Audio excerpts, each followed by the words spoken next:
Afghanistan is a very burning issue. I think that everyone is closely paying attention to. So, especially after the takeover of the Taliban over the Afghanistan government. So, we wonder why. Is there any significance, or why do we need to pay attention to the new ruling by the Taliban at this time? What does it mean for the world in terms of the implication of the Taliban's takeover of the Afghanistan at the recent time? And this is what I'm going to analyze. I'm going to bring you all uh, into these issues in a moment. Thank you.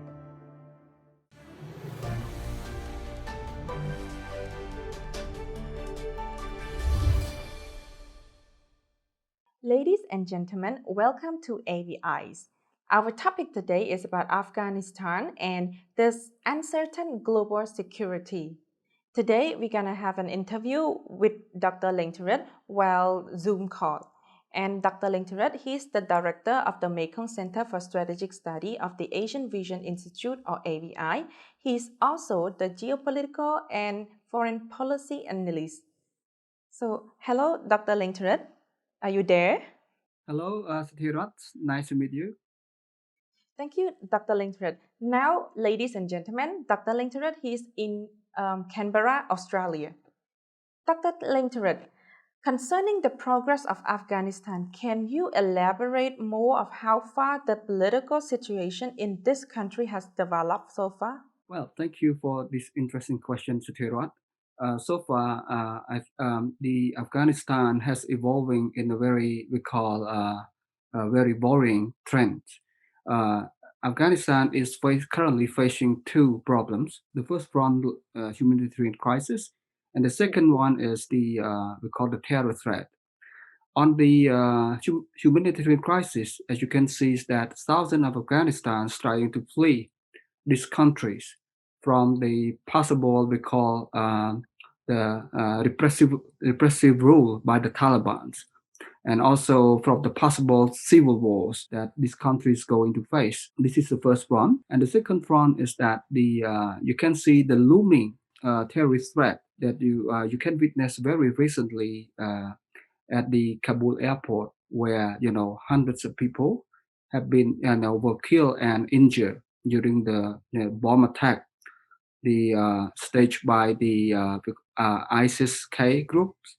Now, this is something that the signal, to all Afghans, also the world, that the Afghanistan have plunged into a very, we call, a very deep crisis.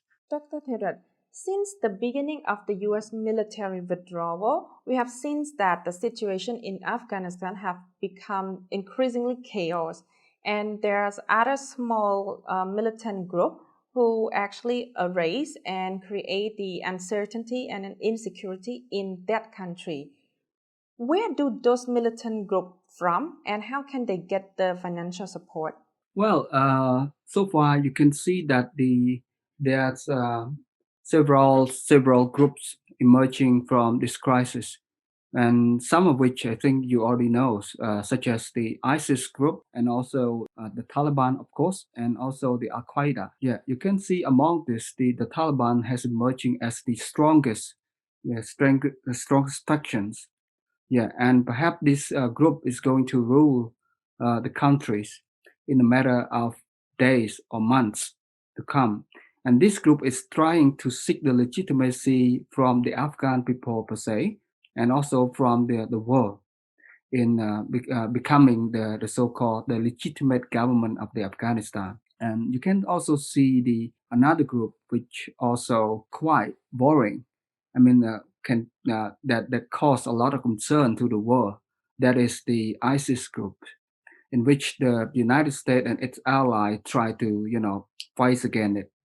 The ISIS group, you can see, recently has launched because the bomb attack in Kabul airport, which claimed hundreds of lives and injuries over there.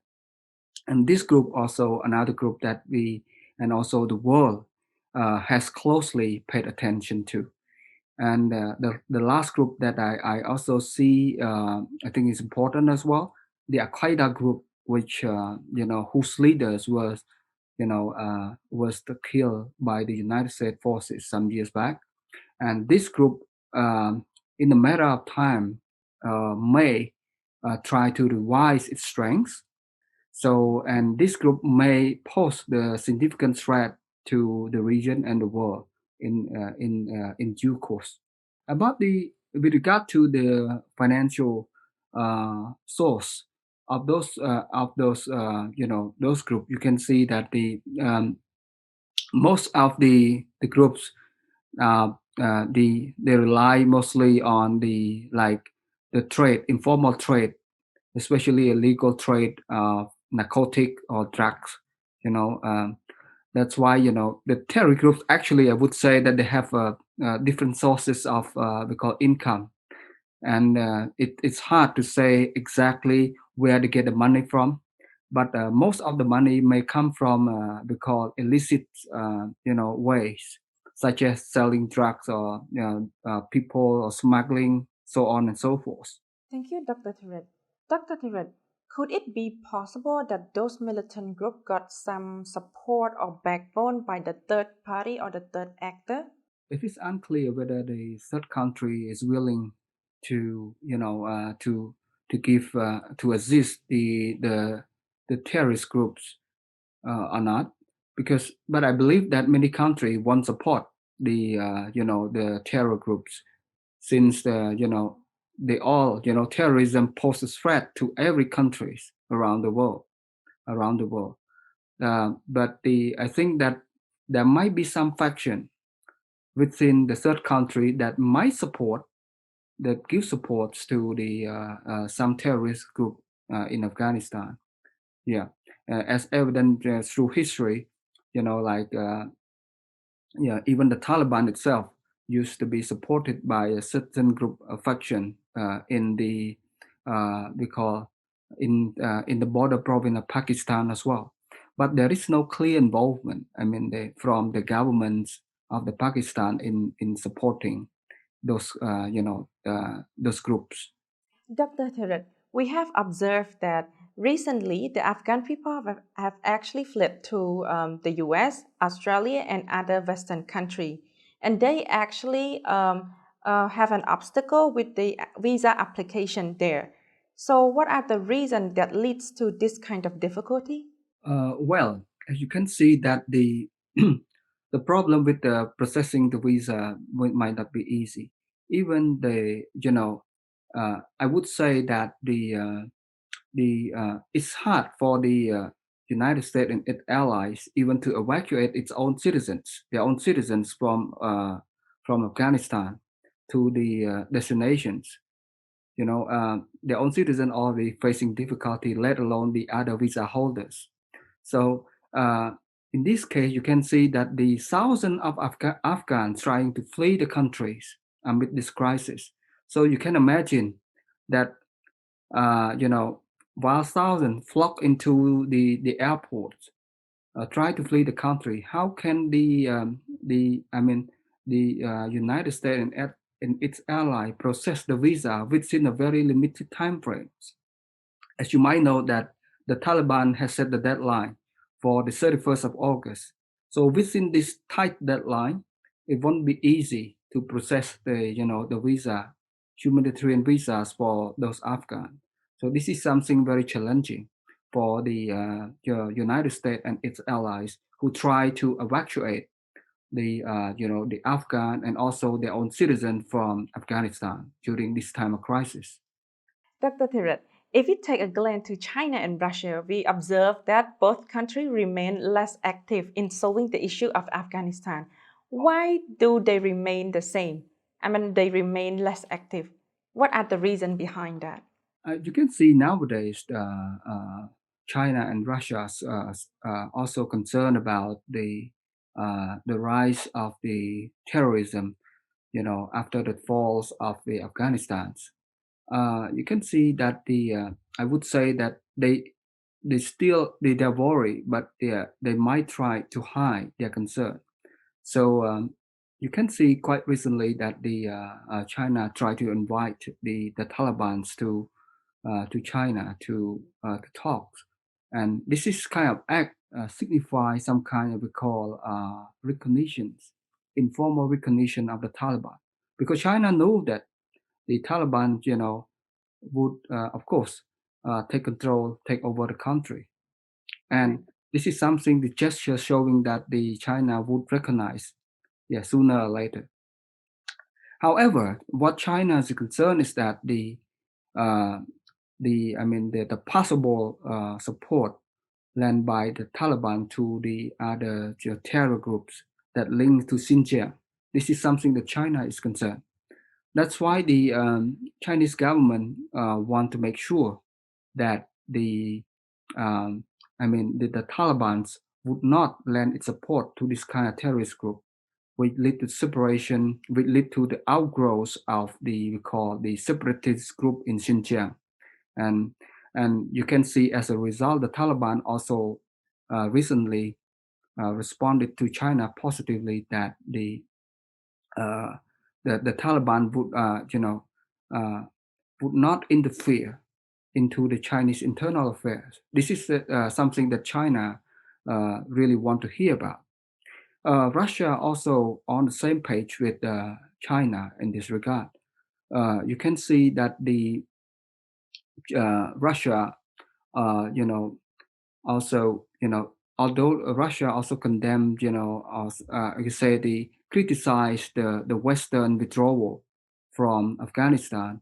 Russia also share with the Chinese concern that this, the Afghanistan issue could may have some called negative implication on its security as well, especially the Central Asia.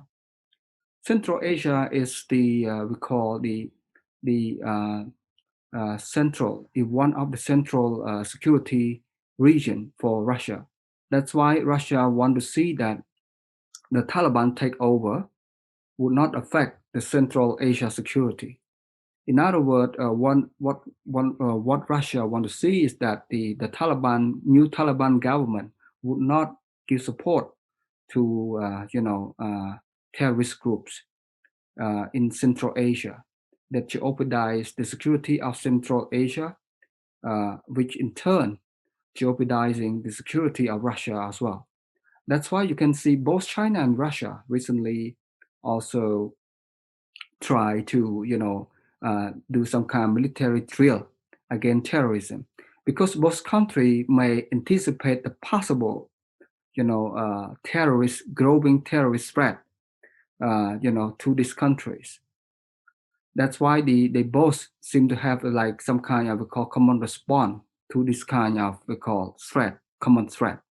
Doctor, after the Taliban group got into power or took control over Afghanistan, what kind of policy have they imposed so far? So far, it is there is no clear policy that's set forth by the Taliban yet, but to me, I can observe a few noticeable policy. One policy is about the to get the world recognize the Taliban. In other words, this policy is aimed at giving legitimacy to the Taliban rule government. One policy is aimed at persuading the world that the Taliban will not be a threat to the world. Okay, as I mentioned earlier, that the Taliban try to persuade the Chinese governments that it will not interfere into the Chinese internal affair. In other words, this is implying that the Taliban would not lend any support to the terrorist group, in Afghanistan or in Xinjiang that may jeopardize the security of China.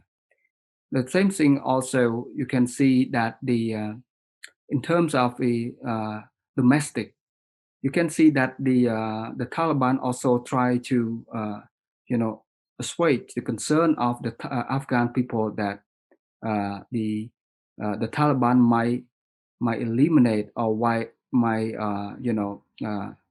might strip off the basic right of women and also children in getting education.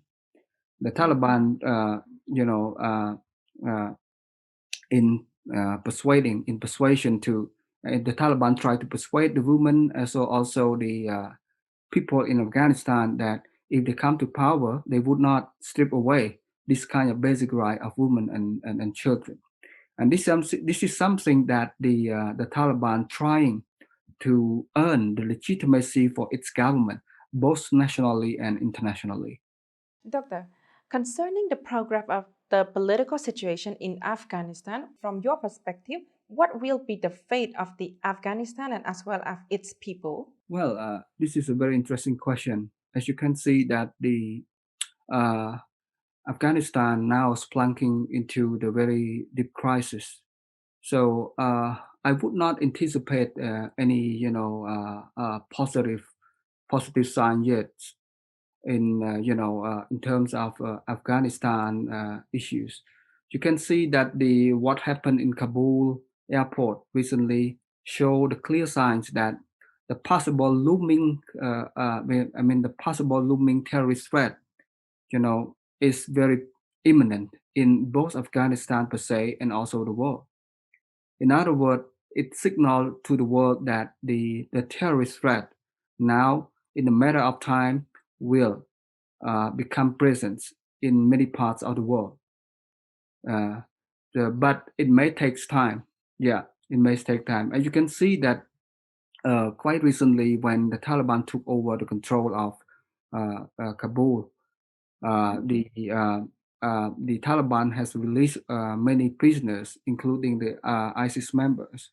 So these members have many links around the world, and this you can see that the once these prisoners released, what going to happen next. They might try to build up their nest, their strength in a matter of time, and once again pose the significant threat to the world. How could the situation of Afghanistan today affect the global security? And could there be the re-emergence of the presence of the Taliban group alter or change the picture of the international order or the practice of the international order? This is a very good question. You can see that the today the after the takeover of the Taliban in Afghanistan, you can see that the many major countries, especially UNSC member, you know, express their concern in a varying degree about the possible terrorist threat in Mhm. the different countries. Those including United States, China, and Russia, and also the U.S. ally also expressed concern about the looming or the increasing terrorist threat. And I think that this is something that we call the entry point, in my perspective, the entry point for their possible cooperation between, you know, these two adversarial blocks. Although they are not, really love one another, but the Afghanistan issue is something that make them work together. No matter what they like it or not, they have to work together in order to fight against the possible threat of terrorism. So I think that this is something that that bridge the differences and make the world. I mean, the superpower work together, which is something positive. Yeah. But the on the negative side is that the terrorist threat is imminent now, and in the course of time, they will try to build up their strength, their resources, yeah, and everywhere around the world, including Southeast Asia, Africa, and the Middle East, and even in the they can cause the instability, perhaps in the United States or its allies, when in the course of time, if they build up their strengths, if they are strong enough. One last question. Since the Taliban group or the case of Afghanistan is the core of the international security, could there be possible in the future that the three superpower, Russia, China, and the US, actually come together and cooperate to fight against the terrorist group or to preserve the international security? Well, this is a good question. Yeah, as I mentioned earlier. fighting against terrorism is the common battle of the all countries, including Russia, China, United States, and its allies. So I would say that this is they have the common ground to cooperate in this case. But nowadays, I would say that they will try. I mean, the both bloc, I mean the Western bloc and the Chinese bloc, will try to use their own, we call, different mechanism in order to fight against terrorism. Right. Yeah, but let's say China, the SCO, Shanghai Cooperation Organization, like as the main mechanism to deal with the terrorist, the possible terrorist threat, and United States might have different mechanisms, in order to deal with this group too. So, but in the future, if the terrorist threat is looming larger and larger and more imminent, there is there is a high possibility that the both of them, I mean, the both blocks will come together through a certain mechanism, say the United Nations, in order to come up with certain policy or discuss ways in order to fight against terrorism. Who knows? So, thank you, Dr. Thearith. Ladies and gentlemen, we have now come to an end of the AVI Voice program this week. Thank you, Dr. Thearith, for spending your time and present in our AVI Voice today. Thank you. Thank you, Thearith. Thank you, ladies and gentlemen, and see you next week.